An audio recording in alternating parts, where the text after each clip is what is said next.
London Brian Campbell. Hi, my name is Arnold Allen, and I'm doing room service diaries and room service. Arnold's here. We're ready. This is the spot. Come on in, Arnold. Come on in. This is a weird room. Dude, thanks for How was coming the travel? down. Is it okay? Yeah, it's right. No, it's alright. Do you live in? Where do you live? It's a little bit weird, but yeah, it's interesting. Getting called up to someone's hotel room for an interview, but it's alright. Hopefully it's not on the bed. Hopefully there's a sofa, some chairs, and it's nice and professional. 1/8 Irish, probably a Scottish last name. Let's go inside.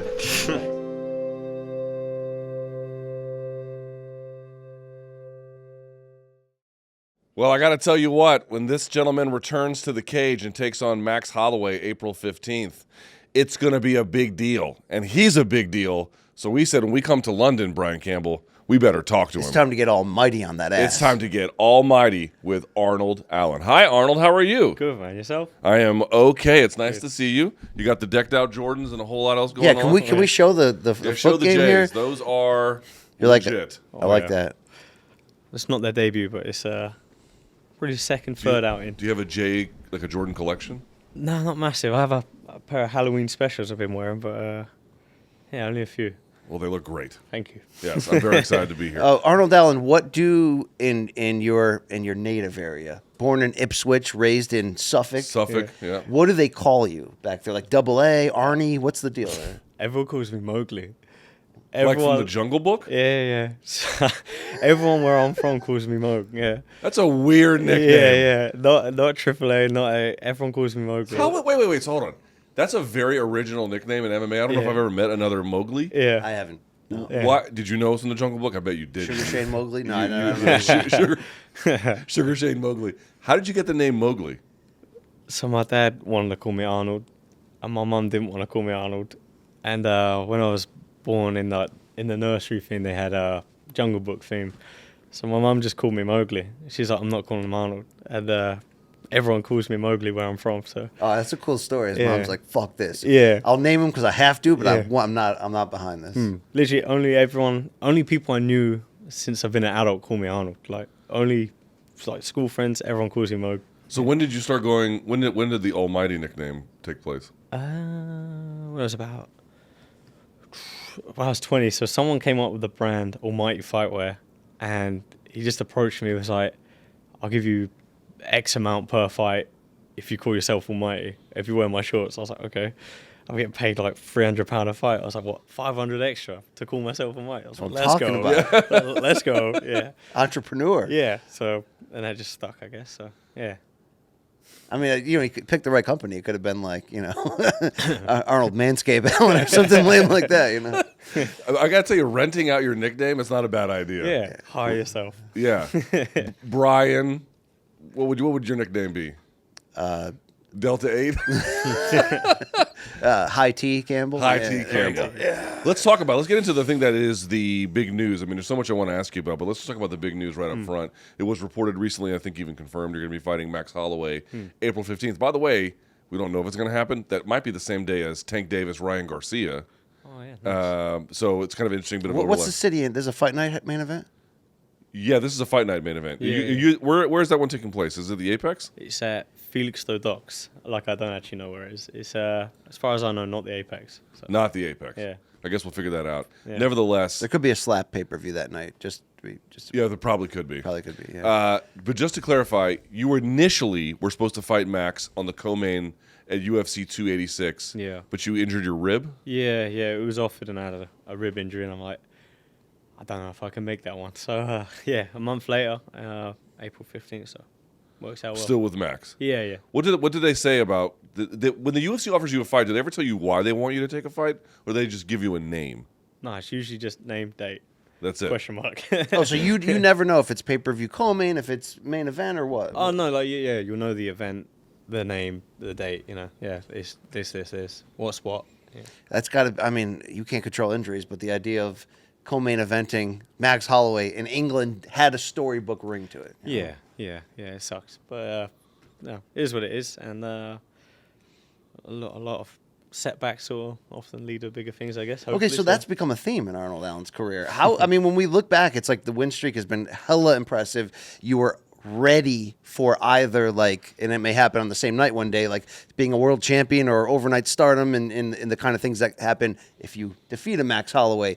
How have you navigated the fact that you're kind of only fighting once a year for the most part on this run, and it's like one step ahead? You got step two in back. 2022, but then one of them ended early. You know, Yeah. How do you keep that? How do you keep your head together during that? I always wonder that. Yeah, it's frustrating. So, a lot of reasons aren't really, sometimes, I'm ready to go, and then they want you to wait for the next London show, or like, we've got a show in like 4 months in London. I'm like, I'm ready now. Let's go. And because they want you as a UK guy to compete in the UK. Yeah, exactly. Yeah, so there's been a lot of that. I've had a lot of fights fall through where opponents were pulled out. I was supposed to fight Emmett in North Carolina, and he got injured the week before. We tried to reschedule, and then I think he fought someone else instead. It's not always been my fault, me being injured, but, I've had hand injuries and obviously then a little injury there.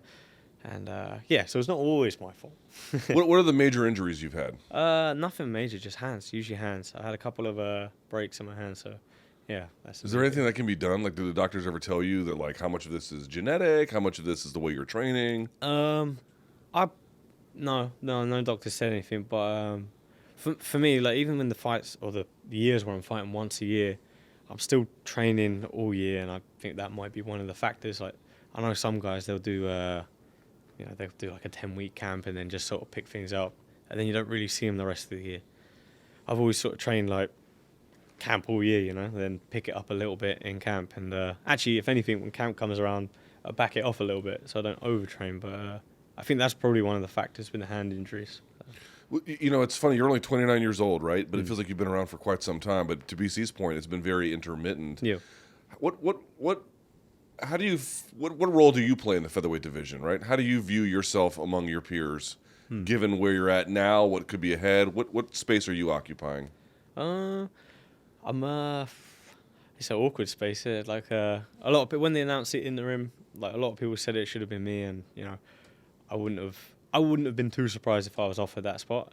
For which one? For the interim shot. Oh, this is being shot before UFC 284. Yeah. Oh, okay. Yeah. So I'm in a funny space. I'm like the dark horse, just sort of creeping under and sneaking his way up, and I like that. It's working. It's working well. Do you feel like you got to develop? Because it's funny. You always had a bit of hype around you, and then it got a little quiet with all the injuries and like the once a year fighting. But then it took a turn. I'm not exactly sure where it took a turn. Maybe the Gil Melendez fight, but it took a turn, and now you're at the space where it's kind of funny that it's not that I don't understand that the UFC wanted you to compete in the UK. I totally get it. Yeah. But you're also in a space now where, like, if you're fighting the very top guys, they can't hold you like that. It either has to work or it doesn't. Yeah. Right? Yeah.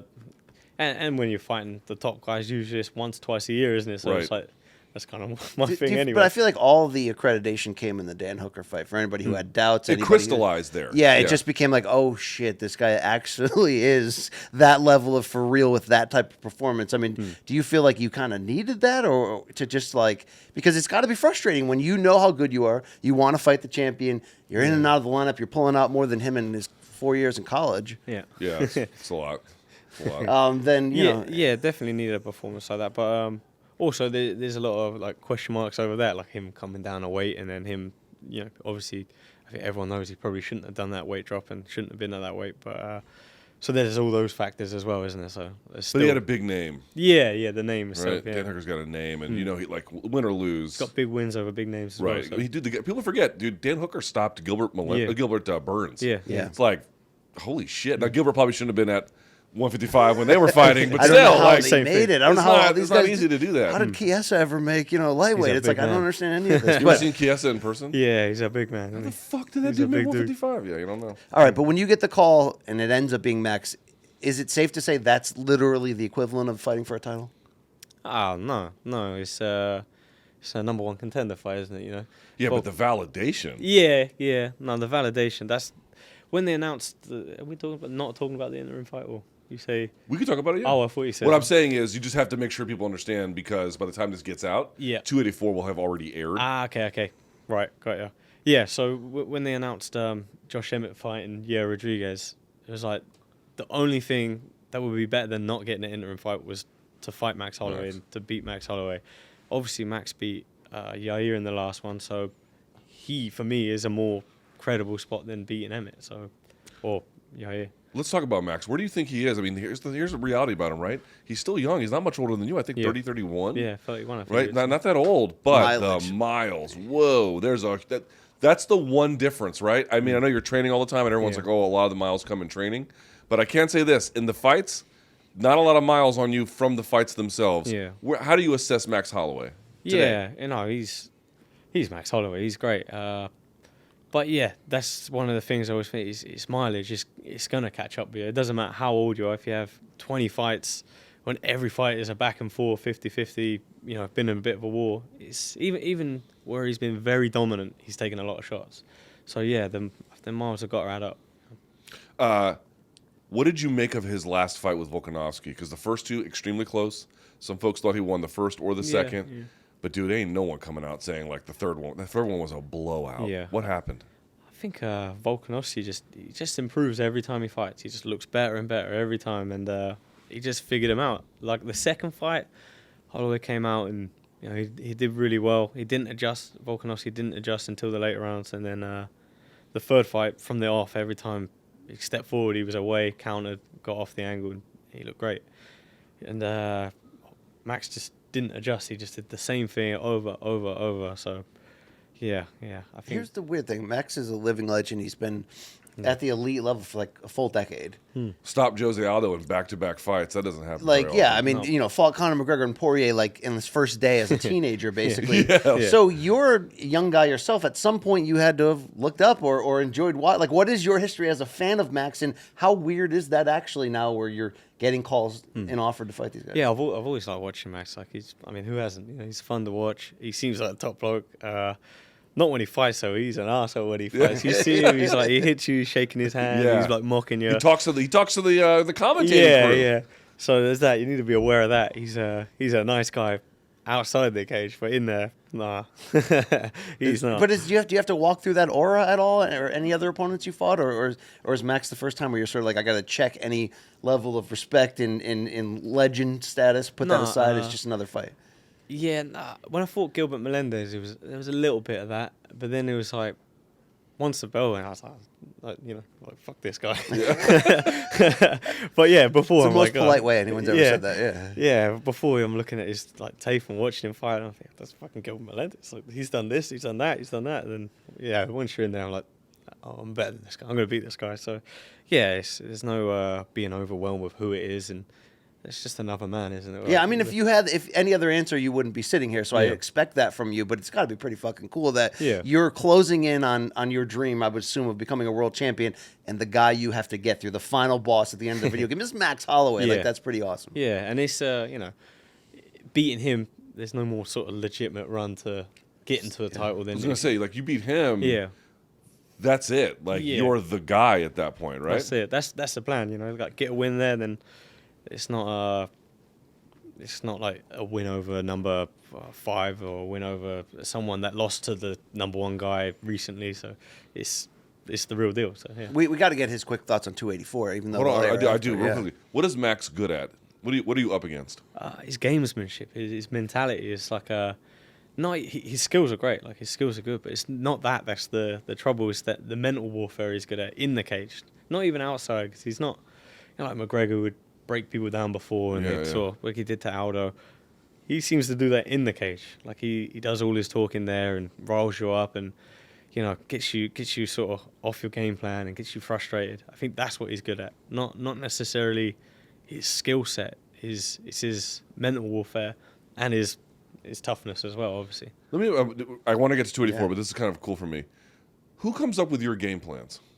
Firas Zahabi. Firas Zahabi does. Mm-hmm. Does he consult you about him? Like, you guys, walk me through how a game plan for a major fight, because now you're in major fights. The Cater fight was a major fight, blah, blah, blah. How does a game plan come together for you guys? How do you do that? So now because Firas, like, being the mastermind he is, he watches the tape. He'll say, work on this, this, and this, and I'm like, okay. No questions. No questions, yeah. And I trusted him when I first went to Canada 2015. And I've been real close with Firas since then, and I trust him with everything. Like he watches it, the strategy he comes up with. You know, if it's not working in the camp and sparring, I'll say, Coach, this is happening. I'm trying what you said, and it's not happening. He's like, okay, try this instead. And he's great. Firas is an interesting guy. How did you get hooked up with him? So after my UFC debut, I was like Alan Omer, right? Yeah, that's right. I had it was the first time I had a bit of money, and I was like, I had all these ideas to spend my 50 grand bonus on fancy cars and shoes and whatnot. Yeah. But I thought, fuck that. I'm going to Tristar to train, and ever since I've been. That's investing back in the product. That's right. Yeah, that's right. That's putting yeah. the money back in the business. Yeah. Funnily enough, when I first went there, it was George St. Pierre. He said that was his advice. His advice was in his French accent, it was invest in yourself. You know, he said fighters are too scared to invest in themselves. He's like, spend your money on you. I was like, okay, all right, that makes sense. Great advice to a young fighter. Yeah. So, what is your breakdown of how do you go to Montreal for camp, and how long are you there? I was the last couple of camps. It's kind of been working out good. So I've been doing my camps in Renegade with sort of Firas overseeing and like speaking with him. I think he's going to come out. And Renegade, for folks who don't know, is where? Birmingham, Leon Edwards gym. Right. So yeah, and I had some great training partners, like some perfect bodies for like Dan Hooker, and then the Calvin Cater fight came through, and like even more like perfect guys. And now for Max Holloway, he's kind of similar stamp, tall, sort of long boxer, perfect again. So I think for someone like Volkanovski, if that fight was to ever happen, Montreal, like the bodies there would be better for me. So sure. Dude, the strip clubs in Montreal are legit, right? Yeah, I wouldn't know. We'll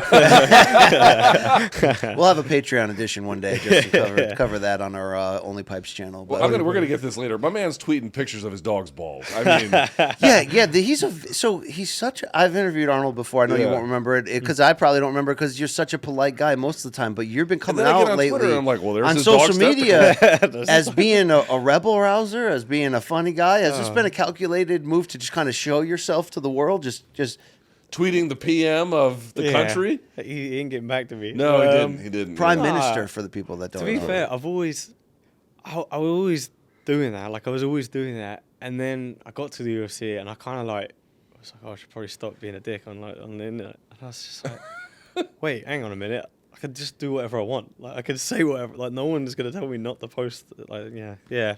It was like a stupid thing to try and be more professional, and yeah, it's not really me. You got written up, not in a good way, like by local media for tweeting him. Oh really? Yeah, because among your many attacks at the Prime Minister was Dutch to try media wrote you up. True or false? To English try to media get wrote you up, yeah. to try to get your girlfriend a visa? Is that? Yeah. So my girlfriend's from Canada. She's been over here, and they keep denying her visa. She had. Yeah, so I thought I just sent him a tweet. I'll ask, but nothing. Dude, you generated some.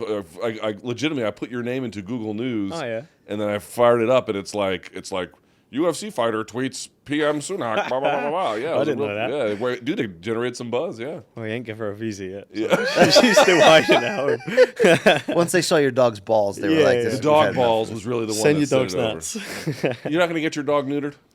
I don't know. He's only a puppy, so maybe right. soon. What's his name?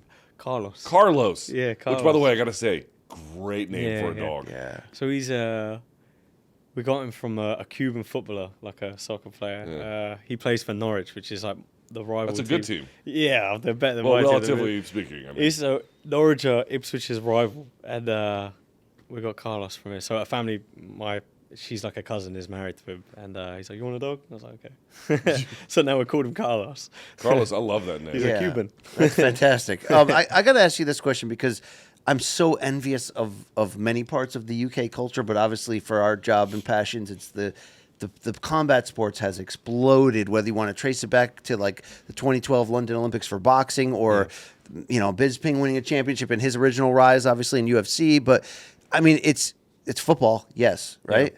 Yeah. But you grew I got to add, like, what's it like growing up in this culture, and what role does combat sports play? Because we come from an American culture where there's so much competition. I know I have zero friends that like combat sports. You know what I mean? Like, they may tweet me like, Yeah, none of my friends hey, watch did you watch that. this fight the Yeah. other day? But like, very few people that are on the ball week to week. Yeah. I have to make friends online, and my wife thinks it's creepy. But Yeah. what's it like growing up in this? What role did MMA and boxing play in your youth?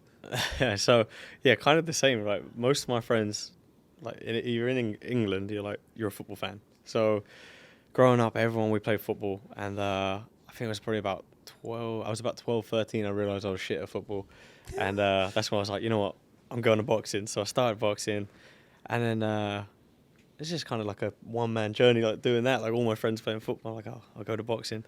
Because I'm good at that. I'm better at that. Why not? Yeah, but there's a passion for it in the average person in terms of a sports fan, right? Yeah, but so then when I got to the UFC, like even people I went to school with were like hyped about McGregor, posting shit about the UFC, and I'm like, they don't know I'm in the UFC. Like they don't even know I'm in the UFC. The people you grew up with didn't even know. Yeah. So I was like, people tweeting him and like supporting him. I'm like, I sat in class with you, man. Like I know you.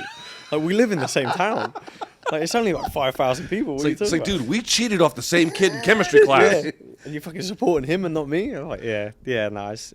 But the town I grew up in is like it's sad to say. Like some people say it's like it's a town where people go to die, right? It's like a know retirement. Well, that's that kind of like lifestyle. Florida. Right, Yeah, right. yeah. It's like an old person town, so they don't give a shit. They ask me what I do, I'm just like, I box. I say I box because it's harder to explain.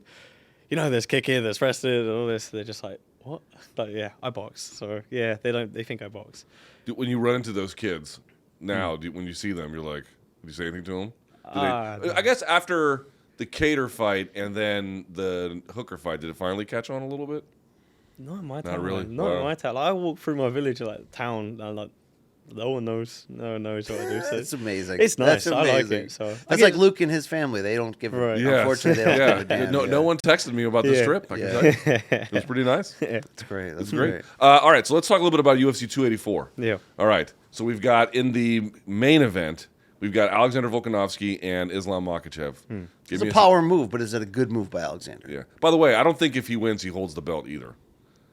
What keeps it? Yeah. I know. Volkanovski has said I'm going to defend both, but that's just not realistic. No. It's not. Yeah, I think if he wins, he's dropping that featherweight belt straight away. You think so? Yeah. I think for sure. Like, wait, 10 pounds. It's not boxing, is it? It's a lot to go up and down. So And also, like, Volk's not old, but I think he turns 34 Yeah, this yeah, year, yeah. which is kind of getting to that, Michael Chandler stage of your career. All right, but what happens in the fight? Gun to your head. I think Volkanovski loses, but I think he looks good doing so. Like, I don't think he's going to get outclassed. I think he's going to make a good effort, but I think he's going to Like lose. Adesanya did against Blachowicz, comparison wise. No, do Better. better. That I don't think he did that great. No, I think he'll do. I think he'll make a good thing. Like maybe probably a decision. Sure. But I just the size difference, the weight, it's gonna be too much. I think. Makhachev's a hammer. I mean, that's He's a also big big man part as of the well. equation. Yeah. Whether they were the same weight or not, he's a Yeah. fucking hammer. It's a problem. Yeah. It's a problem, Luke. Well, I was just going to say, too, like, at you never know how this is going to go when he go up a weight. Yeah. But at 145, Volkanovski is not a big power hitter. No. So at 155, he will have a little bit more heft, but I wonder if he would have enough for a natural 155er. Yeah. I don't know. I don't know the answer to that. I was thinking the other day, actually, I was comparing it when Conor McGregor went up to fight Eddie Alvarez. It was like, he was the bigger man. Like, Conor was bigger. He carried the power, went up a weight. And also, he was so accurate. Yeah, he was so Yeah. accurate. But it's like, this fight isn't that. It's a smaller guy coming against a guy that could be a welterweight. Like, he'd probably go up a weight easy. And, and like you say, he's not carrying the power up. He's not bringing power with him. And he's not restricted from cutting weight. When McGregor at featherweight was, it was horrible. He shouldn't have. He looked great. The performances were great. But you see him on the scales, it didn't look good. So, yeah, I think it's not going to be a positive move for him. What's the key to beating Volkanovski? For anyone, what is the key? I think he's short, stocky. You have to maximize that. Keep your range with him. I thought Max did good in. I think it was the second fight. Where he was, rounds 1 and 2 of the second fight, he Yeah. dropped him Drops in him each twice, round, yeah. and he established himself as the bigger man. Yeah, exactly. He was keeping it long. I don't think Max has got like the longest arms, but he was throwing good attacks with like knees. He landed some nice uppercuts. Did he drop him a head kick? Wasn't it? Yes. Yeah. So Yeah. like long Or range took him attacks. to a knee, yeah. Yeah. Like the long range attacks, I think are key. And yeah, he looked great. Then he just sort of got away from his game plan, and or maybe Volkanovski stepped out. I don't know, but yeah. Volkanovski's good at, here's what I don't want to overstate the comparison, but guys who are good at, in the middle of a fight, switching things up and then executing a newish game plan, those mid-fight adjustments, Volkanovski and his team are good at those, right? I feel like that's a big difference. That's one of the things I've always liked the most. Every time I watch Volkanovski fight, like not the more recent fights, but the earlier coming up, I would always sort of, he's all right. Like, he's good. And then you're like, oh, yeah, like, he's good. Oh, shit, he beat Aldo. Like, he looks better every time. But it's not necessarily, like you say, it's not the power. It's not like, it's not the skills again. It's the tactics. Like, the tactics his team apply and his ability to stick to the tactics and stick to the plan. How about the focus he showed under pressure against Ortega? Like, it can't be. Resiliency, resiliency. Yeah, it's not like you're not sitting there thinking, oh, he's going to fire these submissions off if I take him down, or if he's on top, he's going to sub me, he's going to get my back, or he's going to throw nice kicks or big power punches. It's just his strategy. He's a great strategist, and I think that's the scariest thing about him. All right, so your co-main, Josh Emmett, with a beard now. Did you notice that? Like, man's got like a big Lesnar old beard. versus Kane type of beard? Yeah, well, he's got, what's funny, man? It's like, you ever noticed that, like, dudes will go through, like, we all kind of have a little bit of facial hair in different ways, but you have a very aggressive path. This is trimmed up. I've noticed, like, someone mentioned this to me once, and I've never been able to forget it, which is that, like, dudes grow beards after, like, bad breakups or like bankruptcy or something like that. When they start balding, the beard and nothing bad happened to him. He earned the spot that he's in. He had a really tough fight with Calvin Kattar. But it's like he's got that beard post-divorce or something. All right, but he's going up against Yair Rodriguez. Give me the X's and O's on this one. So I think Rodriguez wins it. He's got too many tools, like up close, knees and elbows. And I think at range, it's just side kicks, teeps, head kicks, everything he does. I don't think he'll throw low kicks. Someone swinging big punches like Emmett, it's not a good idea. But yeah, if Emmett needs to get close, then he needs to get close and shut the range down to land his big shots. But he's susceptible to elbows and knees, and I think he's very dangerous up close as well as at range. So he's got both ranges covered. The only way I can see Emmett doing well is if he maybe stalls him on the fence, maybe shoots some takedowns. Even then, like, Rodriguez looks very annoying if you take him down. He's like kicking and screaming, his elbows flying everywhere, submissions coming up. He's not an easy guy to hold down. What do you think changed for Yair? Because he was hit or miss for a while. He always had the potential, but what do you think happened where now he's just dialed the hell in? I don't know. I don't know. Since the Frankie Edgar fight, he's he's settled on the ground. Edgar obviously beat him up to a win, but as soon as he hits the floor, he's throwing his legs up. He's elbowing you in the top of the head. And that's a great adjustment. You wouldn't want to sit in his guard, So yeah. The other part about Rodriguez, okay, so it sounds to me like, based on what you're saying here, is out of UFC 284, we're going to probably get a Volkanovski and Rodriguez fight. Sounds like that's kind of where your head is at. Yeah. What does that look like? I think Volkanovski wins. Volk's strategy, to your point. Don't give it away yet, because what if he comes out there against Max and finishes him? We may have a problem here. If Emmett versus Rodriguez, which will have an interim title guy, I mean, they're going to go that direction. You're right. The interim title does guarantee they're probably going. But I'm saying it is interesting to think about, like, what happens if there is, like, someone ekes out a win in that one, and then let's say you go in there and blow the doors off of Max. I guess it won't, because the title unification. Well, if Volkanovski wins, and he doesn't come back, but then I guess the winner of this fight gets a title shot no matter what. Whatever your fight. You're in a good spot. Yeah, no, it's a good time. It's like you were saying earlier, I haven't got too many miles on the clock. Like, I haven't taken, I try not to take too many shots in sparring. Like, I'm pretty working with like Firas, the way he spars, and funny enough, the guys at Renegade in Birmingham, like Tom Breeze is one of the owners of the gym there, and he was over at Tristar before, so he's carried that sort of ideology back to his team, and they train kind of the same way. No one's getting. I mean, I've seen a few people go over and spar, like Leon Edwards throwing some head kicks, but it's not. Every sparring isn't a war. It's he's training. We're training smart, train hard, but try not to hurt your partners. And you know how I can tell you don't have a lot of miles? I'm being serious. Everyone always points out the cauliflower ears, but it's not that. When the fighters I've seen who've been in a long time, who've taken a lot of damage, their eyebrows and then their forehead look chewed. Yeah. Because they've had so many cuts. Get a bit Scar chunky over there. tissue that Scar wish tissue you wishes saw. off. It's, and it goes past the eyebrow line into like Yeah, here. yeah. You don't have any of that. Fresh as a baby over there. Yeah, no, fresh. So So connected to that is like, okay, when I'm looking at the title picture, the thing that jumps out at me about Yair in particular is I don't know what his true ceiling is. I don't know how dynamic and great he can be in a single moment to go over the top and maybe win the championship. The only other person I say that about is you, because there's not a lot of tape of you being compromised and having to battle back. You've on this win streak and you've looked awesome. So there's a lot of unknown. Do you actually know the depth and the degree of the unknown, or is it sort of like, man, I need somebody to pull that out of me in a 5-round championship fight so I can find out how great I am, or do you already know that? well, I got that in me. Yeah, you know, I've always had the opinion that like the better you put me in there with someone, like the better I'm gonna rise, and I'm gonna rise to the occasion and do better. So, what better than Max Holloway, right? So, yeah, you're gonna see probably the best version of myself, or if we get Volkanovski, I have to see a better version of myself because he beat him 3 times. So, yeah. What would you say is your toughest fight to date? Toughest I've had. Yeah. I don't know. I had a really crap fight with Mads Manel. I felt bad. You submitted him. Yeah, no, but I fought like shit. He's tricky on the feet, though. He's a little tricky. Yeah. A little shifty. I had COVID before COVID. Okay, there was 2018. Oh, he had the 18 and a half. You had that COVID. I Remember was that? patient zero on the, Yeah, he in like December of 2019, like Right. he had just come back from Vegas. He was Yeah. like, "I feel like I'm dying." I'm like, Yeah, and then we got drunk, and then I went to the ER. It was, Right.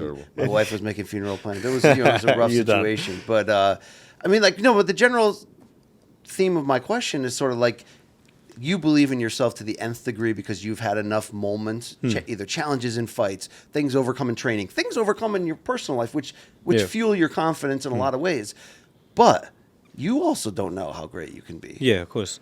The only way you get caught. This is a thing like a lot of young guys I see at gyms now doing it. Like blows my mind, and I'm kind of jealous. But like, they don't work hard. Not every young guy. I'm not saying for every young guys, but these guys come through. They don't work hard, but they're cocky as fuck. I'm like, where'd you get this confidence from? Like, your training is your confidence. So, like, but see, that's not confidence, right? right? Yeah. Because here's my view on that: these young guys, you see them. To your point, some of them work hard, but then a lot of them are real young. They got a little bit of ability, but not a lot.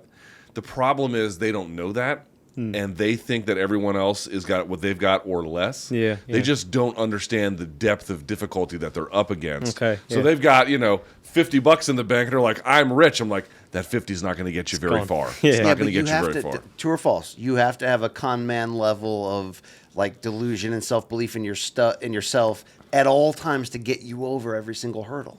Yeah, my thought on that always has been, like, you earn that right. Like, you put in the work in the gym, and like you earn that right to be confident. That's what I mean. This is the difference. right. There's confidence based on I don't actually understand what I'm up against, and that's like, they will collapse Oh, instantly. that guy's shit. Whatever. Yeah, like whatever that is, I don't even have to worry about Yeah. it. Which is different from yours, which is, homie, I've been in the trenches, and because I persevered, now I know that I can do. Those are to me, those are very distinct things. Like this kid, like Raul Rosas Jr., he's very good. He's undefeated. Like, he's really talented, but he's like, I'm gonna be the first three-weight champ, and I'm gonna be a bantamweight champ in a year. And I'm like, dude, I'm not saying he's not good, and I'm not even saying he won't be champion.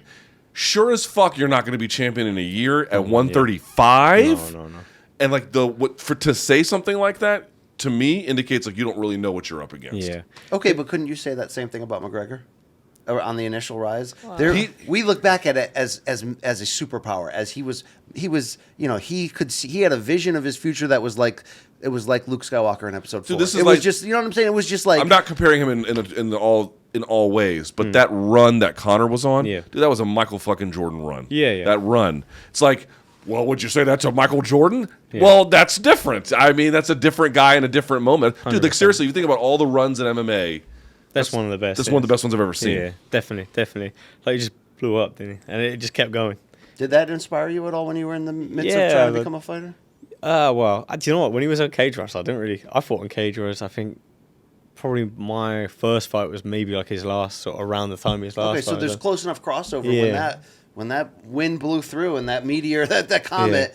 I mean, what does that do for you as a young fighter seeing that? Yeah, I was always a fan of his style and like watching it. But the thing is, I'm the complete opposite person. Like, I don't talk any shit. I don't say nothing. And I just send some weird tweets out every now and then. I mean, he sends some weird tweets, but, you know, a bit different. But, yeah, he's... I think there might have been something different at the confidence there. He... 2-weight world champion, or European champion, I guess you could say, on Cage Warriors, and lightweight, featherweight. And I guess that you're going to be confident going in there. And, yeah, it worked out.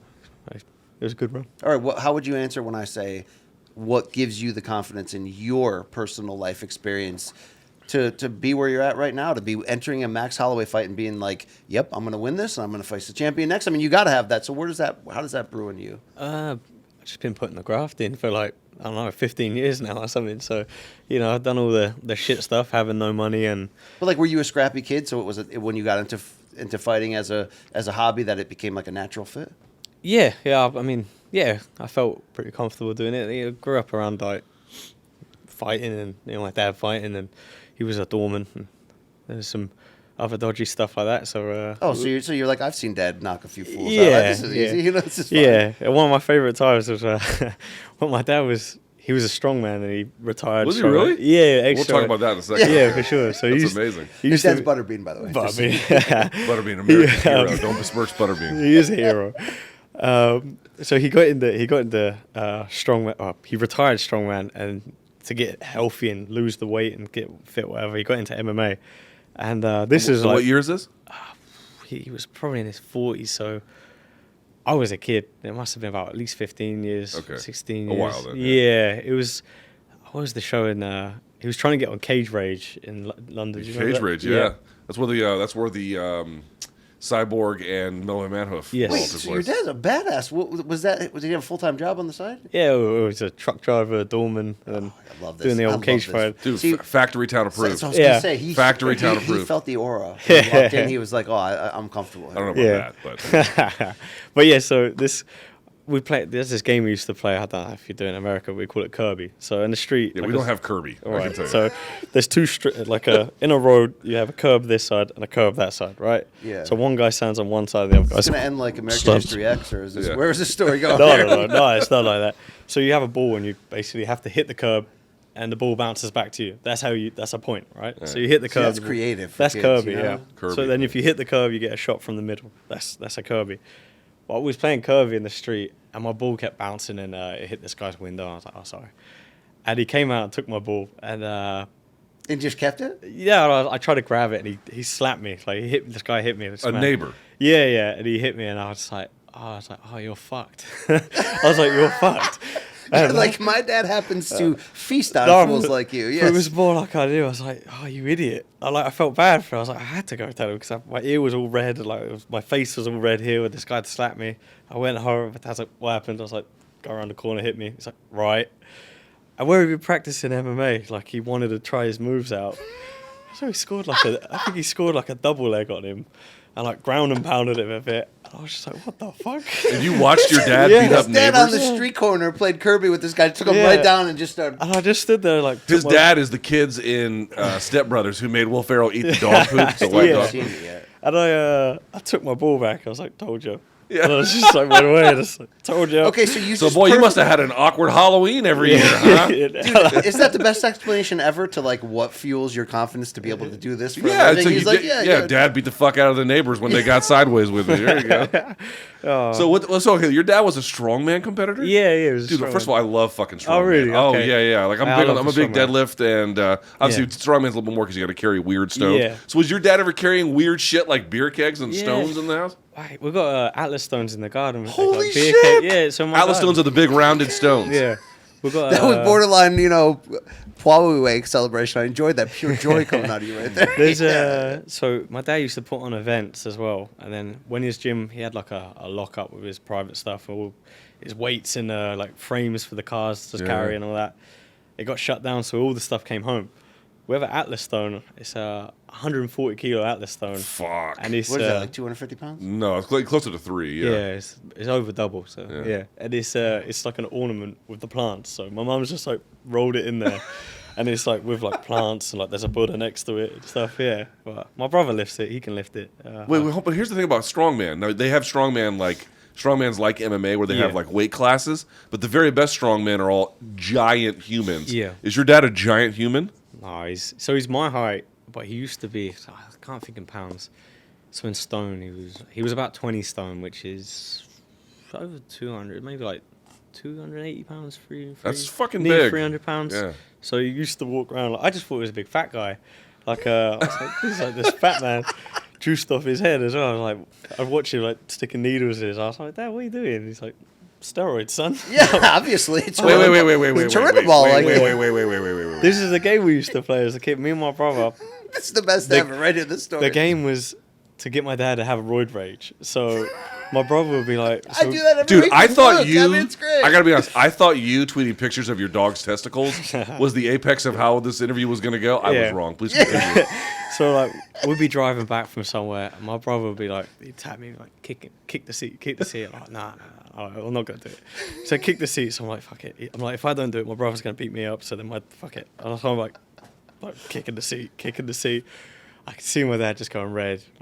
He's going red. He's like, stop it. My brother's going, fucking carry on. I'm just gonna fuck kick. Next, he just stopped the car in the middle of the road, like drag me out, slap, fucking roid rage.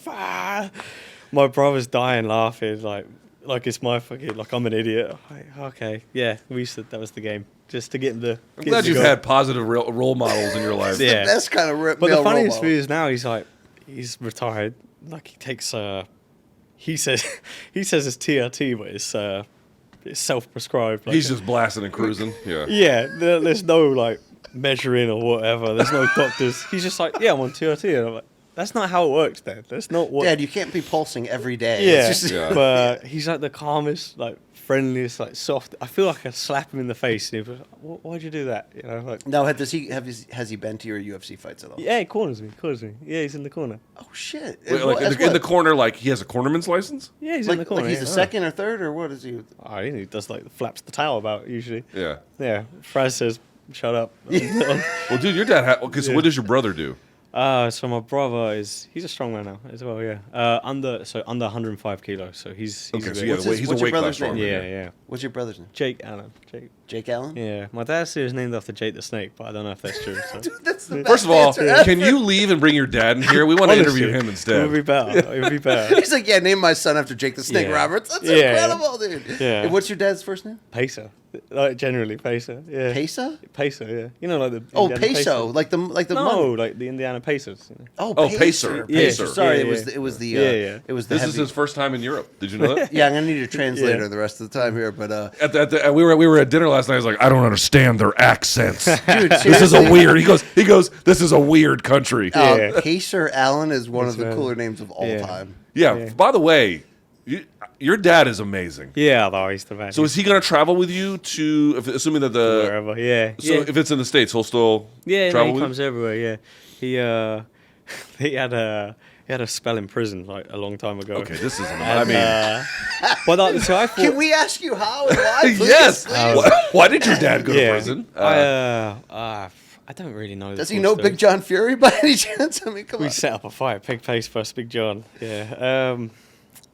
So yeah, because I fought who did I fight? Sadiq. When I fought Sadiq, I Yeah. got off the plane and I had loads of calls, like missed calls from on the way home, from like the US, and there was like more voicemails from like the commission, like Nevada commission. I'm like, oh fuck, like what's happened here? Like what's going on? And they just wanted to like check his paperwork or something because he'd had a prison record or something. And I was like, yeah, like it's a fucking bit late now.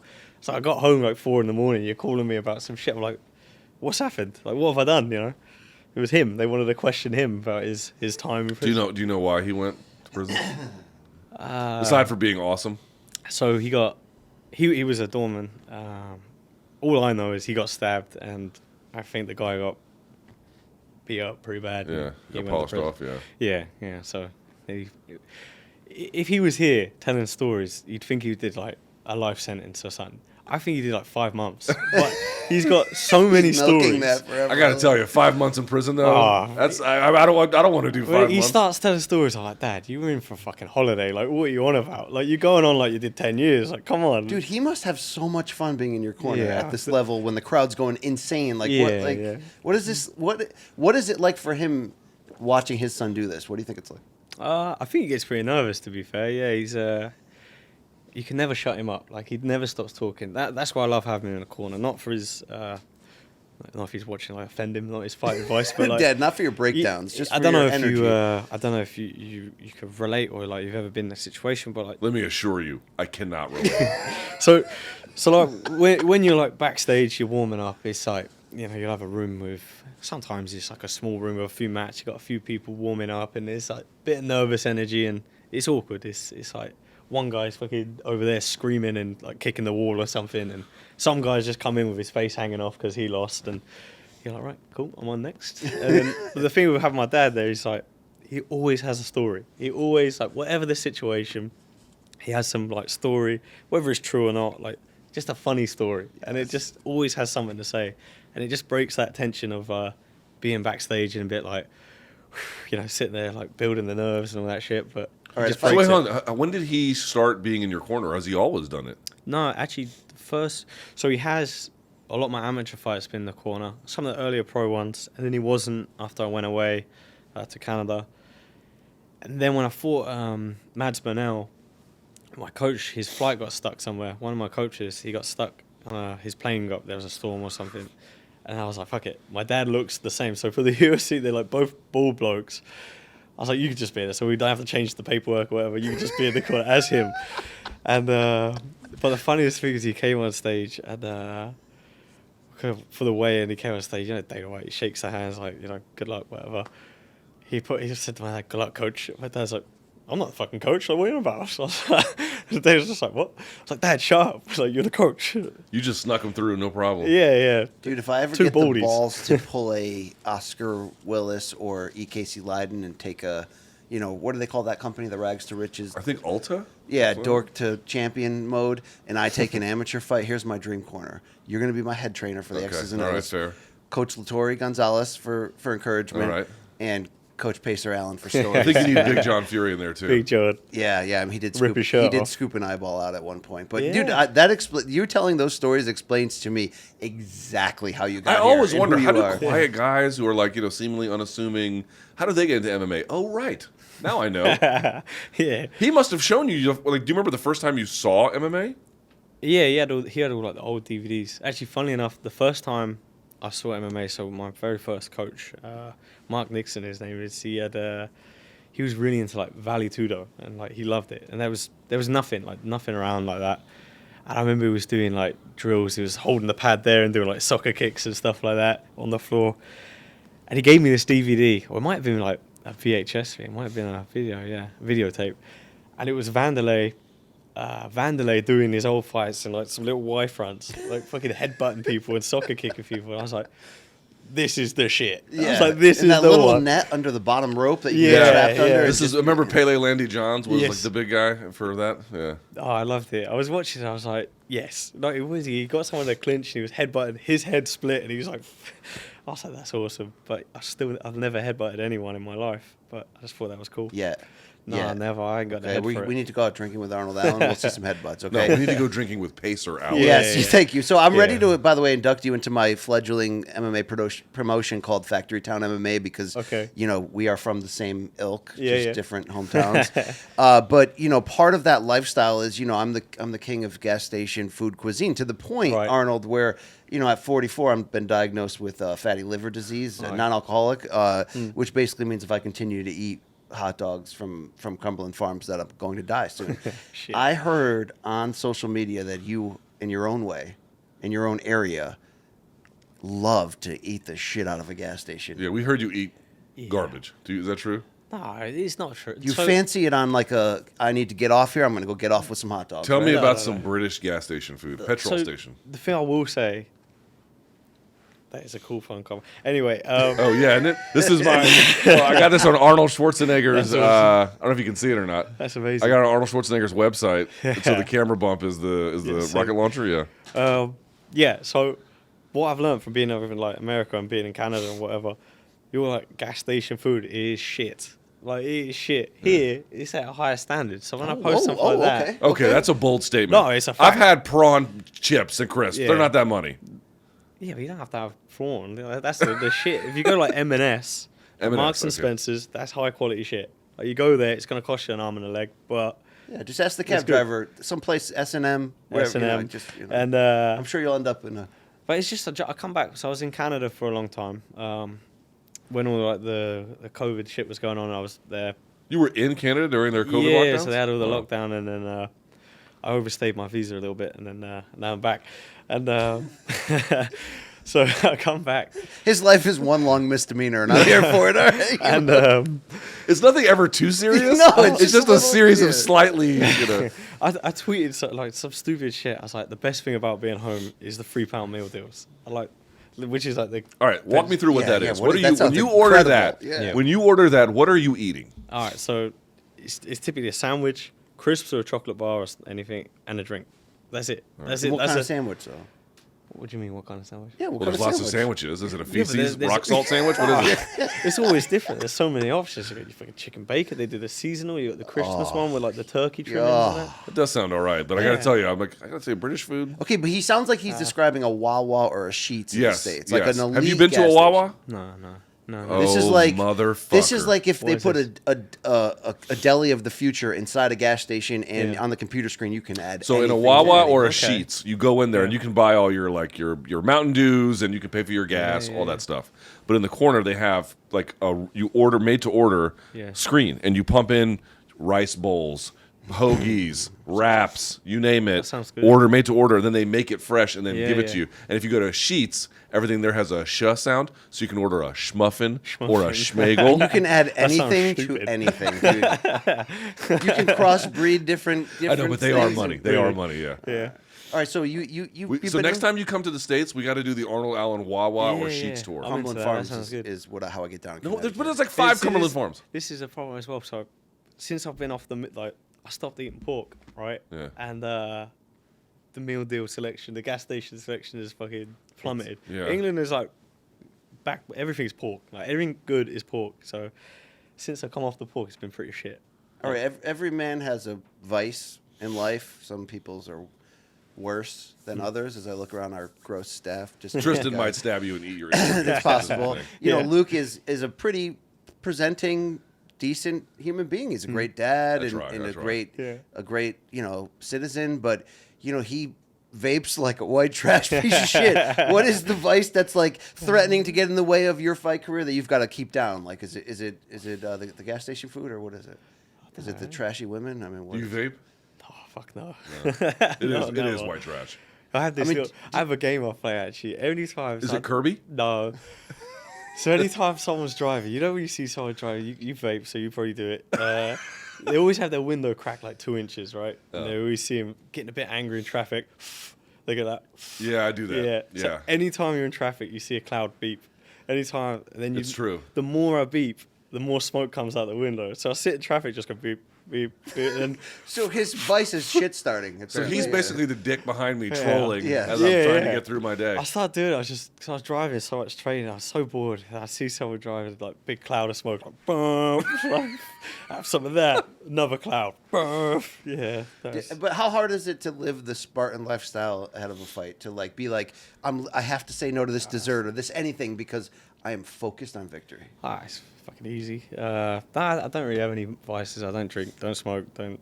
What is the hardest part about your life? And what I mean by that is like the life you've chosen. So training, there's traveling, there's fighting, which is dangerous. Yeah. When you think about it day to day, what would you say are the biggest, most difficult parts about it? It's a pretty fucking good life. I got not a lot to complain about, to be honest. Not getting injured so I could train more. I don't know. Just the hardest part, 'cause I like doing. I go like mountain biking. I do a bit off roading in my truck and that, but just not injure myself doing that. So I go like mountain biking, there'll be jumps and stuff, and I kind of look at it like I can jump that, but I might break my leg. I was just like, The Cowboy Cerrone thing, right? yeah. He's like, I'm just going to go ride some great white sharks with some saddles that I made. Yeah. I'm like, I don't know if that's a good idea. Someone told me they Cowboy. put it in his contract, like, Yeah, they did. Fight week or something. He couldn't do no like, crazy. like ATVs, shit like Yeah. that he can't do. Yeah. Or he's retired No now. skydiving until like after the fight. Yeah, so that's not probably not as extreme as him, but like the week before I fought Sadiq, I was in Montreal and I didn't know they had this thing. It's French Canadian. They call it degel, and it means like defrost. Like when the ice is like defrosting, like the mud in the mountains becomes like a swamp. Like, Yeah. do not go up there. So I'm like, whatever, fuck that. I'm going up the mountain. What do these Canadians know about Canada? I was like, I just finished my last sparring of camp. I'm going up mountain. I'm taking my Jeep and I'm driving off road up that mountain. And I nearly rolled down a cliff basically. And I have a few photos like hanging up. It doesn't actually look that bad in the cliff, but I was with my missus and she was like crying and thinking we're gonna die and all this. And had to get some like guy to come. You're like, this is a Tuesday in my youth. Yeah, Right? I was like, oh. And I'm just sitting on the cliff in my Jeep, like looking down, thinking, I fucking hope I don't roll down there. I probably have to pull out this fight.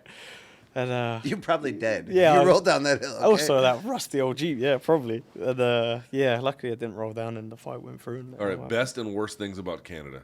Oh, it's gonna be. Now, let me ask you: when you were in Montreal, like, and when you stayed there, Yeah. did you see Toronto? Did you see Vancouver? Yeah, I went to Toronto and everyone was really nice. Toronto, yeah, they're really Yeah. nice in Yeah, Toronto. yeah. That's Aaron not a Brunson joke. are No, so no. nice, dude. Like the Canadians are actually very friendly. So the weird thing is, like, when I first went there, this is my missus. She's Canadian as well. She made a joke like, She's from where? Montreal. So she's.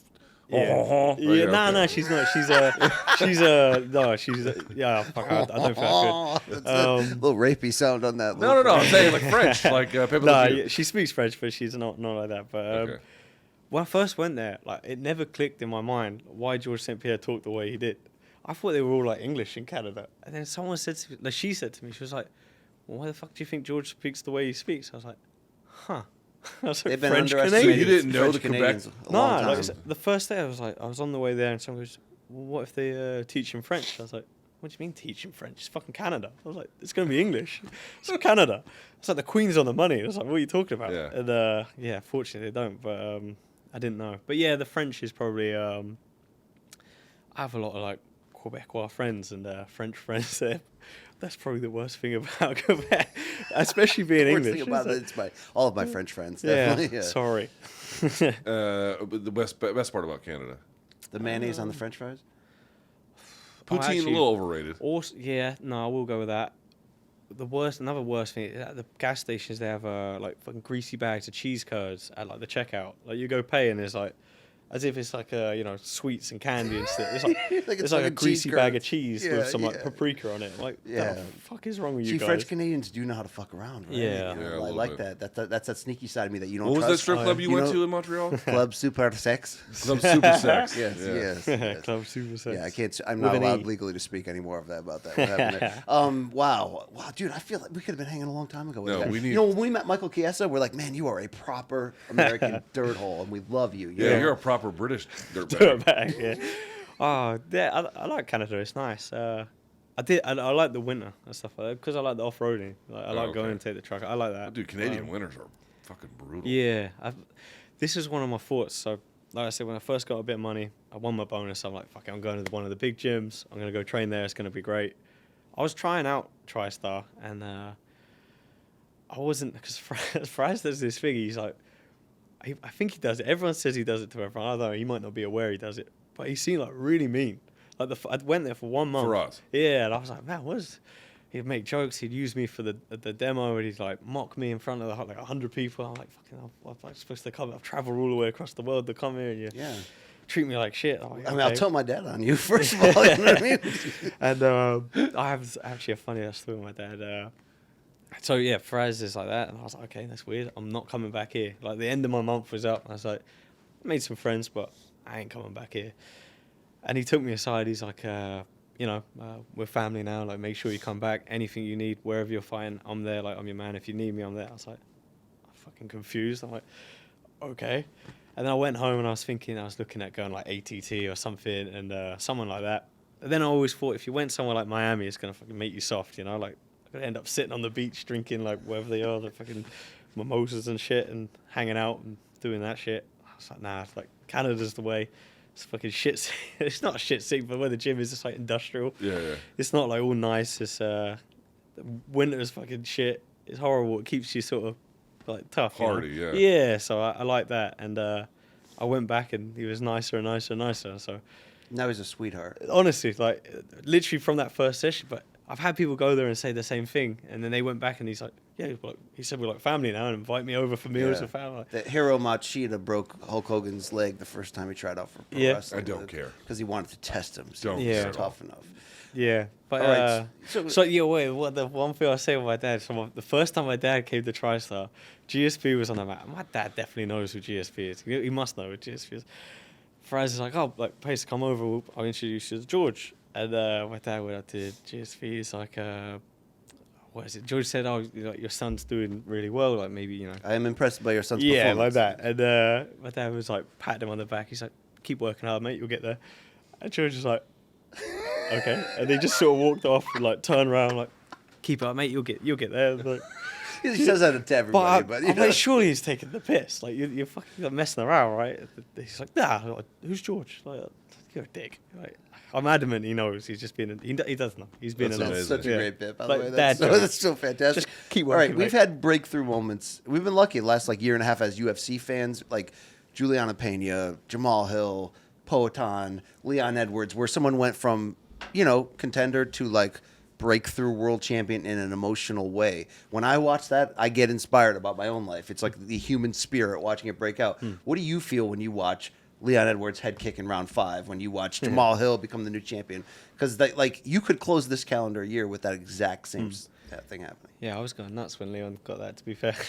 I was up at like 4 a.m. just screaming at the TV. But yeah, it's especially with someone like personally, you've trained with him, you see him achieve what your dreams are, and like it just makes it more attainable, Like I was saying, coming from like a small village, small town, the first time anyone remotely close to our area got to the UFC, it was like, oh shit, like that can be done, He was like from an hour and a half away. Who was it?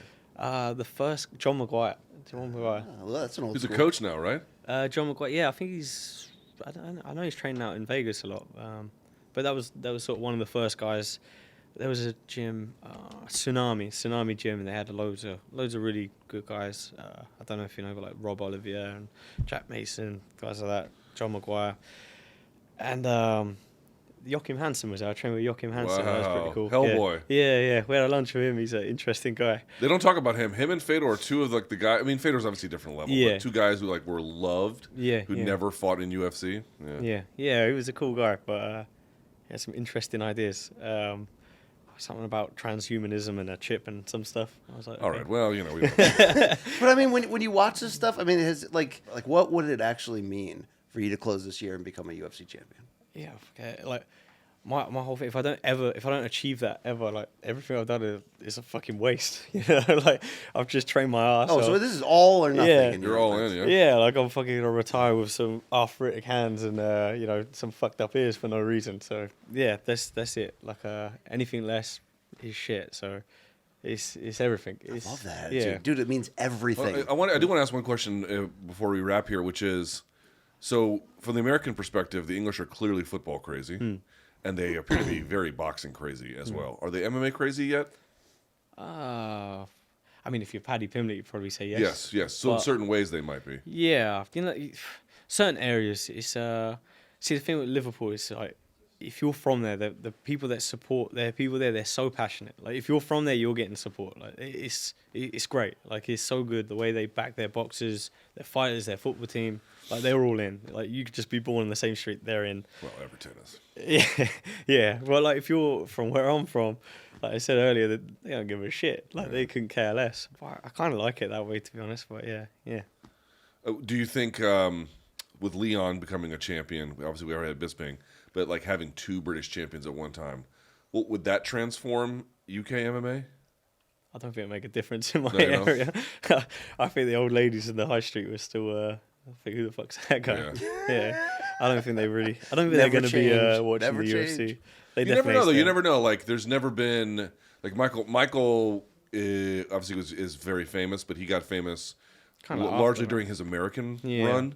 He was with Wolf Slayer at the time. Remember that Yeah, Wolf Slayer? yeah. But what I mean is someone homegrown who's here who also becomes a big star here. Hmm. That really hasn't happened yet. Like Leon got the belt, and God bless him, that was an amazing thing that he Yeah, did. yeah. But he's not like a huge star yet. Like imagine if Paddy had Leon's champ. ability. Yeah, What yeah. would that look like? I don't know what that would look like. Yeah, like I feel if he was champion, he'd be it's like McGregor level, isn't it? right. Like it's that. I don't know to keep bringing him up, but it's the perfect example that there would be that kind of level of fame. Like someone asked me the other day about someone introduced me at some engagement party, and he said, "Oh, it's my friend Arnold. He fights in the UFC," and he's like, "Oh, cool. When's your last? Like, you know, did you fight in the London card?" He was there, and I was like, "Yeah, I was on." He was like, "Oh, you was on the Paddy undercard." I was like. Wow. Wow. I was like, you fucker. I was like, it was a co-main event. But yeah, like people don't know, you know. People don't. People that don't really follow it, they're kind of more football fans that follow. I think they think someone like that has got a bit of noise. They assume he's the champion, right? Automatically good, yeah. Yeah. So they would like they're just he's the champ, right? You're like, no. Yeah, but the good part is for you, like, not to say there's anything wrong with fame seeking. I don't think that there is. No. But if you don't want it, you're in a pretty good spot to. There's some that's going to come with it, no matter. I mean, if you're on Just big stay in cards, your hometown. You'll never be yeah, famous. stay in your hometown. Exactly. it. Like you don't have to really worry about it, right? Yeah, but it's Leon for me is like the perfect blueprint. You know, like Right. he's the champion. He's famous, like, but he's not like everywhere. He's not seeking the fame. Like one of the press conference at Usman, they asked him about the boxing Canelo if he won, and he shut it down straight out. I love that. I was like, yeah, like that's so real. Like you ain't like why are you chasing that other than for money and fame? And it's like, yeah, obviously we want to get paid, but it's nice to hear someone be like realistic about it. Like, yeah, I'd love to box, but I don't think I'm gonna go take them boys out now. The top welterweights or whatever it is. Or separate from the path you're on, separate from fighting for and winning the title, separate from fighting Max Holloway, which is a big deal, separate from the title. Is there anybody that you're like, I want to fight that person before my career's over? I would love to fight that, and it could be crossover mix in a middleweight. I mean, you know, it could be Conor, it could be Paddy. I mean, who the hell is it? Who the hell is your dream opponent separate from the title chase? My brother. Oh shit, Let's dude, go this back, family my gets brother. better and better right now. Years and years. So it's of him Jake Allen. You've been calling this motherfucker out for a long time, right? Beat me up for a long time. So I used to collect dragons. Like I used to collect pottery dragons, like porcelain dragons, when I was a kid. Yeah. And my brother, he's a dick. So he used to go in my room, and I'd be downstairs, and he'd shout, Moog, and I'll come up, and I'm like, oh fuck, he's got like the big one. He's got the big dragon, and he would just throw it at me downstairs, and it would smash. Like he would torment me, and then he'd get another one, smash it. Like I'd save up all my pocket money, I'd buy this dragon, and he would smash it. Sounds like a bully beatdown episode. Yeah. Is in order here. So my brother used to, Dad, thumbs up. Brother, thumbs down. Yeah, That's what I'm saying he right used here. to torment me. He used to he'd pin me down. He'd shave like stupid haircuts in my hair. He'd spray aftershave in my eyes to see which one. You know, I'm hurt. not sure any of this is legal. Okay, so but when you got to the level you're at now, did the respect change, or is he the older brother? Yeah, he's the older brother. So you'll never not be the younger the problem brother. is, like in an MMA fight, I beat him hands down.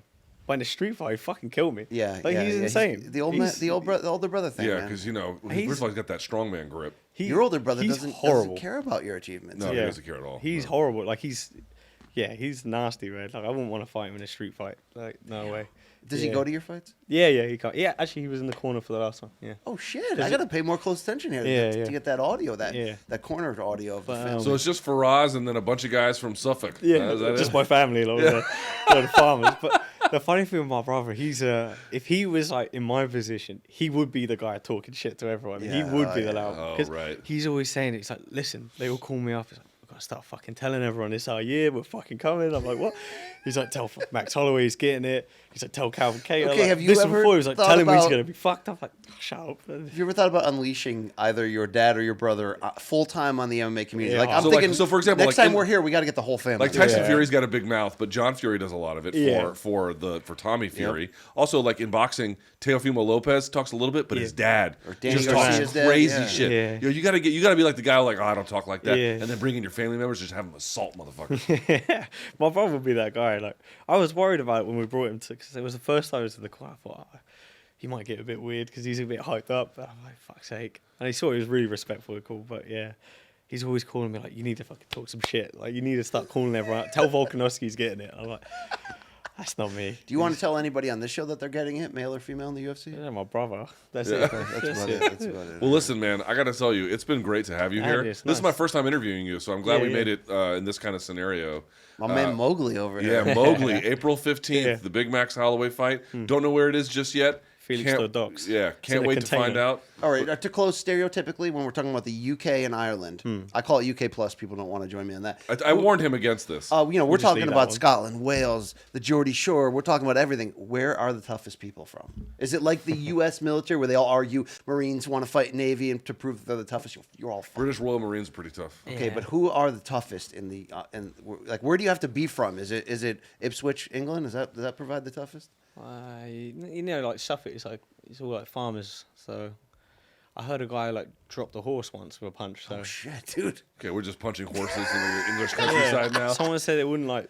I don't know. He was trying to train it and it wouldn't settle and he hit it and it dropped it. I don't know how true it is. Probably bullshit, but Like if we had a tough man contest, like Birmingham versus Crumlin. I mean, Bolton. Like, I mean, what area are those I the don't real know. motherfuckers? Are? it's hard to say anymore. You know, they're kind of.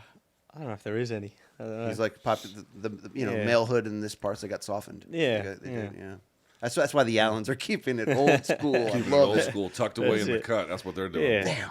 I gotta tell you, Arnold, it's been great to meet you. Yeah, and you. And can't wait to see what happens on April 15th. I wish you nothing but the Max, best of we luck. love you, but according to And a Arnold great and his year. family, you're getting it. You are getting it. Okay, we love Sorry you. if Jake Allen sends you any messages. Honestly, he does. He was speaking to. Dude, he's out there. He's sending your opponent's voicemails on Insta. He was. I don't know if you're trying to wrap it up, but he asked me. He said after the Dan Hooker fight, he said, "Did you guys speak after?" I was like, "Oh no, I saw him in the hotel after, and he didn't want to talk." It's fair enough. Like he had his glasses on, wanted to go home. Fair enough. Long way to fucking get that result. I get it. He's like, "What? He didn't like wish you luck? You didn't speak to him or nothing?" I was like, "No." He's like, "I'm gonna fucking send him a message. Like no respect, like nothing." I'm like, so you off your fucking head, man. Like what is wrong? Like I But get it. There are levels to being a badass. Yeah. He's willing to actually tussle in the street with I any of think, these guys, right? I think is Calvin's coach Tyson. Tyson Chartier. My brother was talking to him after. And he was like, "Oh, he sent us a nice message." I was like, "What?" I'm like, "What? Like, what are you on about?" He just said, "Yeah, he was just wishing us well and all that." I'm like, "Okay." His brother's at home just checking receipts, Honestly, keeping yeah. people. His bro and dad. I mean, Yeah, that's yeah. a buddy comedy right Yeah. there. He's that- insane. I'm like, "Fuck, man!" Like, until you just stop until that. until they're arrested. Yeah. Until they're Yeah. arrested. Yeah. Arnold, great work on everything. We'll Thank see what you. happens April 15th, but I hope 2023 is a great year for you. Appreciate This it. is Thank you. my favorite RSD There it guest is. up to this point. Arnold There it Allen, is. everyone. Sweet.